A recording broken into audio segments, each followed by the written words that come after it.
That girl never settles and she walks away from whatever does not serve her. Hi, ladies, it's Diamond. Welcome to Still That Girl. I'm here to remind you that you are still that girl. Today, we're going to be talking about leaving toxic work environments.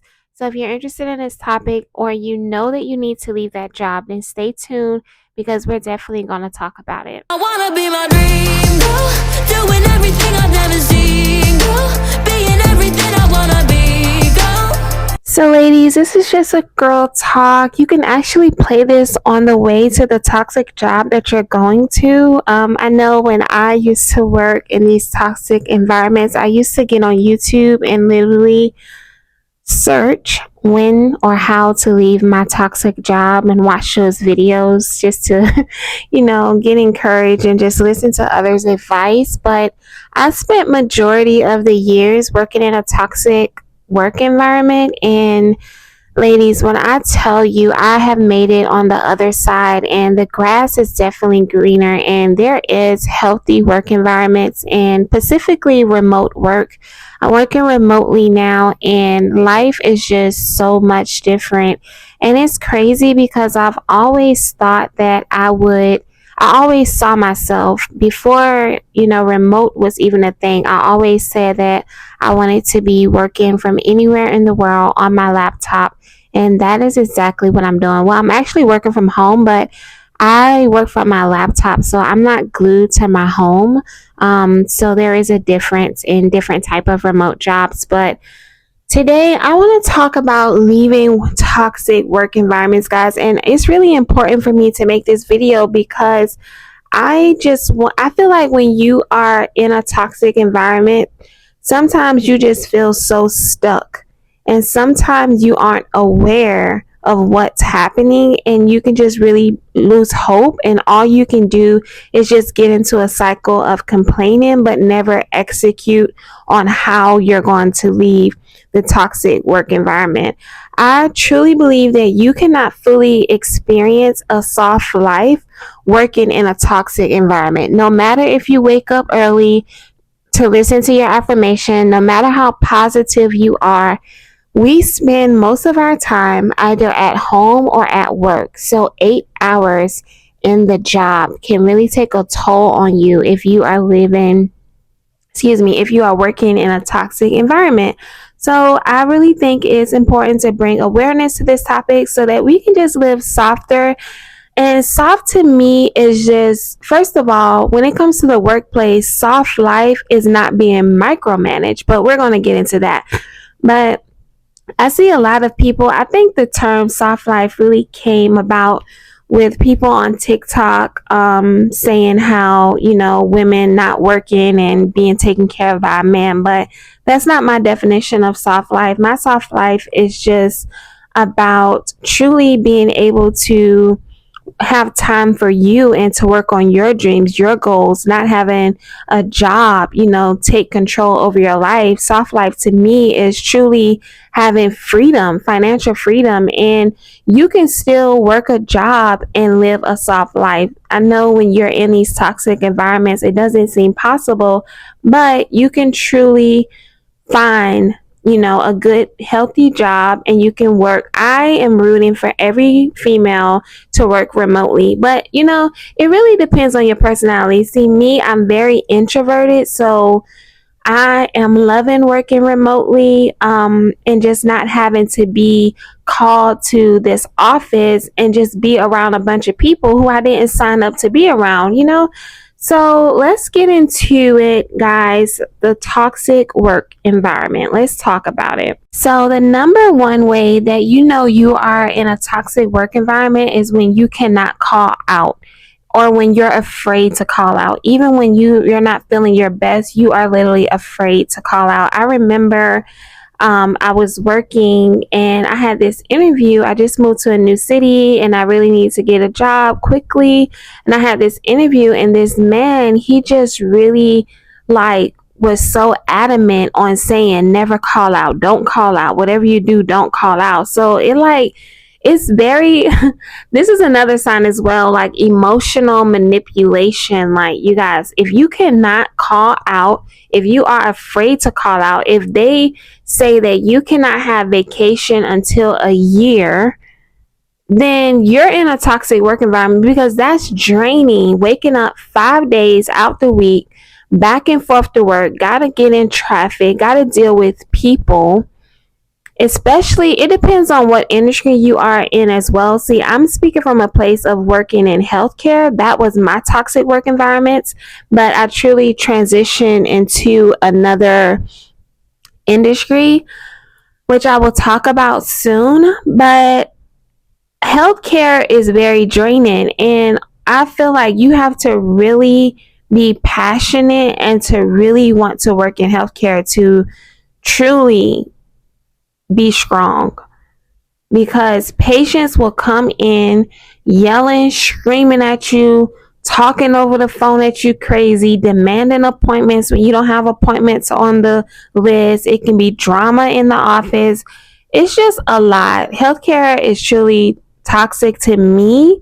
So it may not be toxic to you. Whatever the toxic work environment is, I'm telling you right now, if you cannot take a day off, if you're afraid to call out, if you feel the need to explain why you cannot come in, or another thing is, guys, toxic work environments is when they depend on you, when you are the main person. So that's why you can't call out, because everybody is dependent on you so much. They're dependent on you so much, but you can't even get a raise. You're like begging for a raise. You gotta wait a year for 50 cents. It's too much. It's too much.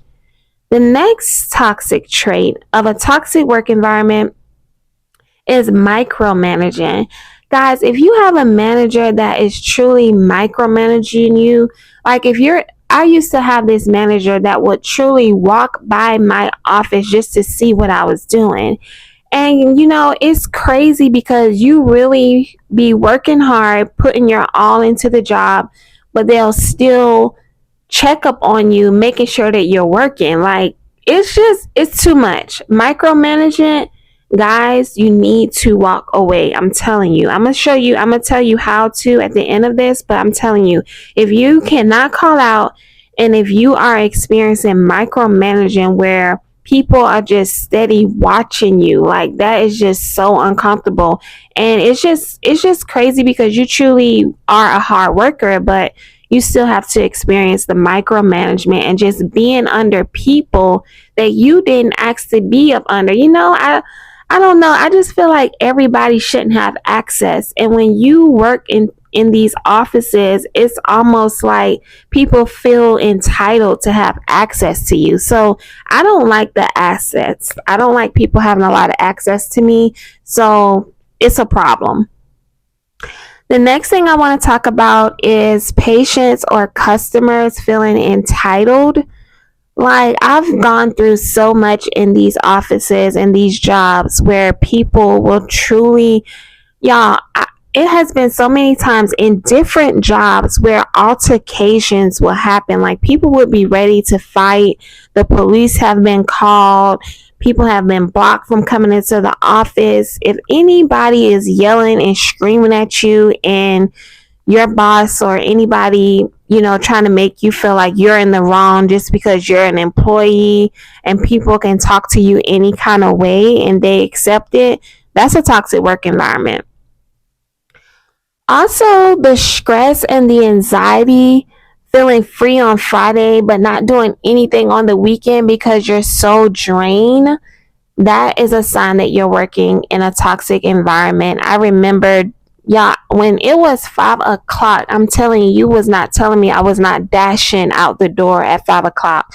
And then I would just never do anything on the weekend because I would just be so drained. Like, and then people would ask me to do stuff on the weekend. I'm like, just because it's my day off does not mean that I want to do anything. So you don't have any energy on the weekend because you're drained. Your job has drained you for the entire week. That's a toxic work environment. Okay, ladies, I hope you're enjoying the episode and just me ranting about toxic work environments. The next thing I want to talk about is phones. I remember me, Googling and being on YouTube watching people complain about call center jobs because I don't think people realize how draining it is to answer a phone back to back to back to back, dealing with people, dealing with attitudes, and just talking so much. I don't know. I think it's because I'm like an introvert, but I don't really think that's the case because it's been so many people that I've worked with that just everybody just hate the phone. Like, you cannot pay me again to get a job that has a phone attached to it. I'm sorry. I'm so sorry. I'm really picky with that, with the phones now, because of the trauma and everything that I've experienced with working in a toxic work environment. When you are stressed to the point where you feel the stress in your hair, it is time to make an exit plan. That is a toxic work environment. No job should be giving you anxiety and really messing with your health. And speaking of that, right before I got this job that I'm currently at, this job, one of their core values was urgency. So around 4 o'clock, they would get emails or calls from clients, and then they would throw the work on our desk expecting it to be done by 5. But the work takes like over an hour, 15, 30 minutes. So why are you guys just slamming work on our desk at the end of the day?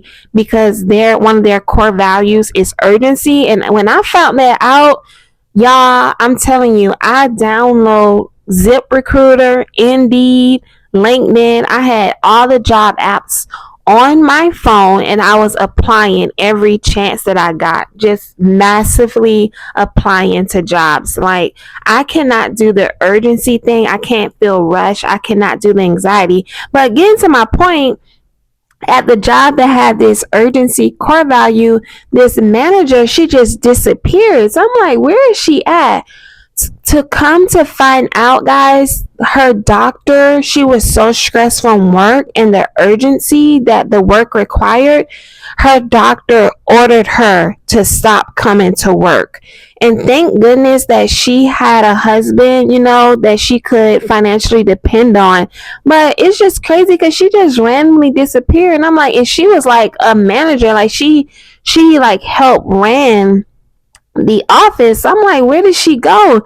And she literally had a doctor's order not to return to work because work was stressing her out so much. So guys, if you are experiencing any type of stress and anxiety, you need to make it your priority to get out of that job and get out of it fast.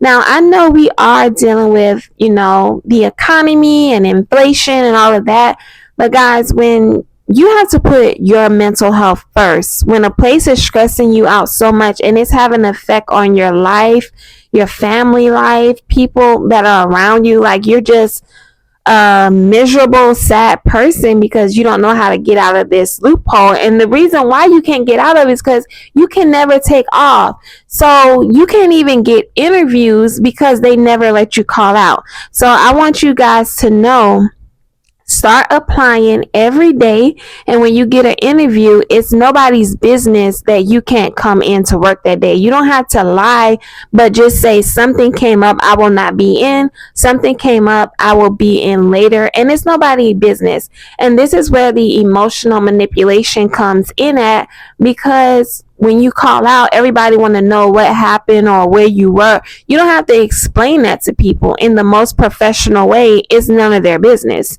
So if this job is causing you any type of stress and you know that you need to walk away, you need to be applying for jobs every day.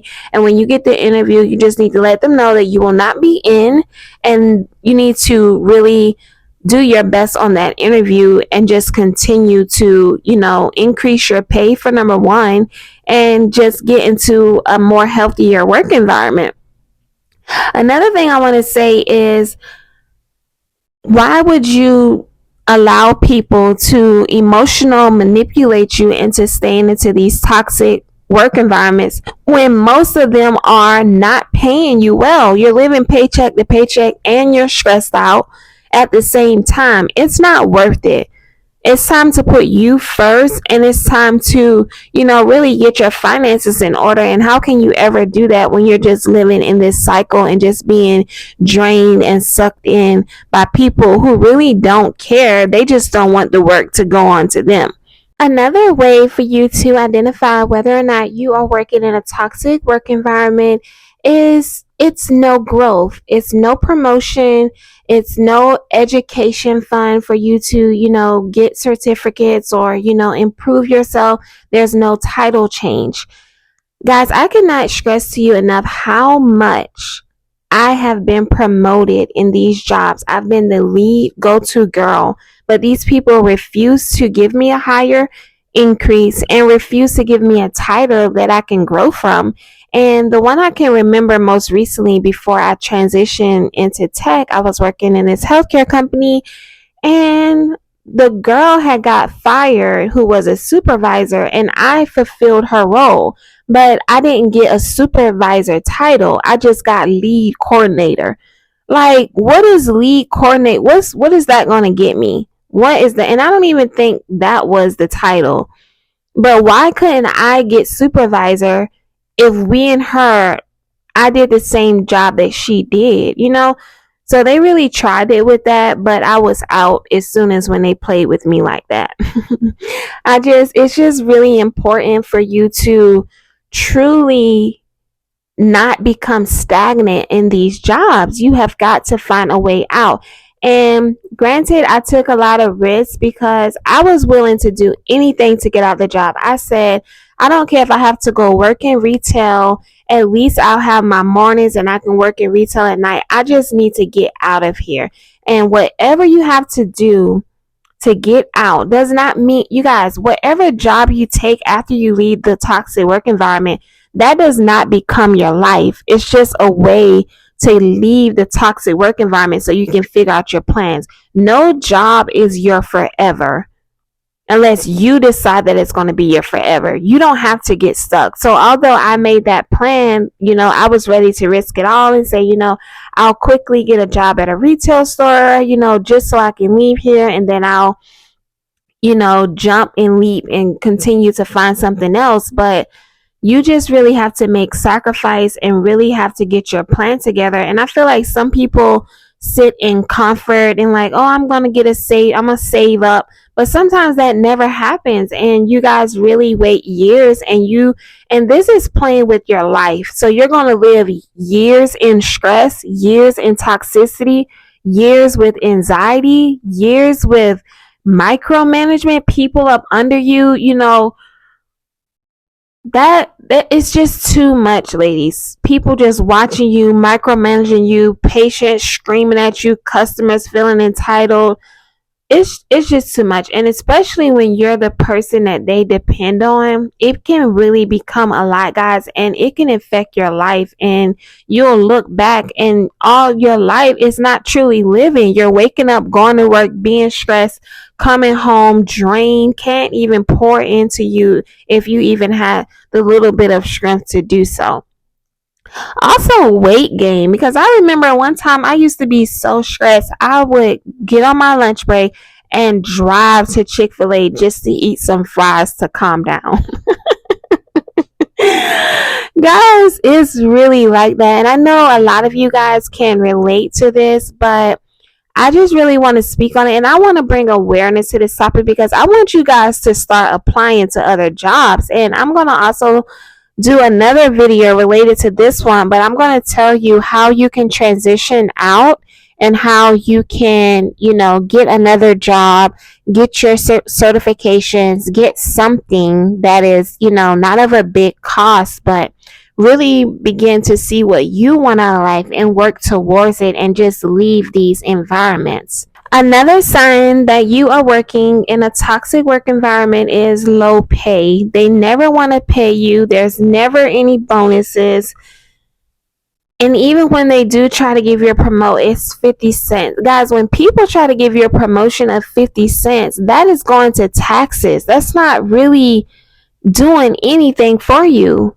So low pay, guys, we have got to want better. You have got to be tired of living paycheck to paycheck. And matter of fact, even if you do transition to a job that you really like and there's low pay, you can make sacrifice for a few months, but at least let them be given some type of benefits. At least let them be paying for your certifications. At least let them be, allowing you to work remotely. There has to be some type of benefits. But if you are getting paid low, being yelled at, getting threatened by people, by patients and customers, being micromanaged by your manager, no days off, it's a lot, especially for us as women. We are very intuitive, so we feel a lot, and some are more intuitive than others, but I am extremely intuitive, and it just can really become overwhelming. So I really want you ladies to not become content. After 3 months, you should know whether or not it's toxic when you first get hired. So that is my rule after 3 months, because the first month you're new, you're training, you're figuring out. Second month, you're like, okay, but by the third month, you should know whether or not the job is toxic and you should leave. You should start updating your resume and start applying to other jobs. You don't have to stay in a job. And another thing that comes with really truly leveling up your life to live softer is you have to have the mindset that people are going to hire me. Like, somebody is going to hire me. And a lot of people, and this is another toxic trait of corporate America, is they have instilled in so many people negatively about job hopping. Like, I left this job the same reason why you left your last job. Like, it should be no such thing. Like, everybody has to do what's best for them, and as long as you're bringing skills and value to the company at that time, they will appreciate you. And you just have to have the right mindset, because a lot of people will get stuck in these toxic jobs just because they don't want the 3 months to show on their resume. But I'm going to tell you guys right now, when I transitioned from healthcare to tech, I've never had a recruiter or anybody ask me why was I there for 3 months? Why was I there for 1 month? So don't think about it too much, guys. Whatever you want, whatever you seek, you will find. So stay positive, and I just want you guys to live more softer, because a lot of people also think that Black women are so mad. Like, Black women aren't mad. We're tired, we're exhausted, and we are really just trying to figure out our way. And a lot of people, comment on women not smiling. Sometimes we can really be happy, but sometimes we're so in our thoughts, because in most cases we are the leader of our lives. So it's not about us being, angry. Sometimes we're just exhausted. And that's why I really love emotional, intelligent people, because they know that. So I want my ladies to be out here living softer. We have worked hard enough. Of course, we're going to continue to be ambitious. We're not lazy. We're going to work towards our goal. We're going to strive. We're going to thrive. We're going to evolve. But I just want work to stop consuming us so much, so that we can really have the energy to live our best lives. Okay, ladies, I'm sure I'm going to talk more about the toxic work environments, but that's it for now. I hope you've enjoyed. Please, please, please update your resume, start applying, download those apps on your phone, apply at work. Don't let these jobs stress you out. Don't become so emotionally involved with a toxic work environment. It can be your greatest downfall. Ladies, I love you, and it was so much fun talking to you. I'll talk to you later. Have a wonderful evening, morning, wherever you are. Bye. I wanna be my dream.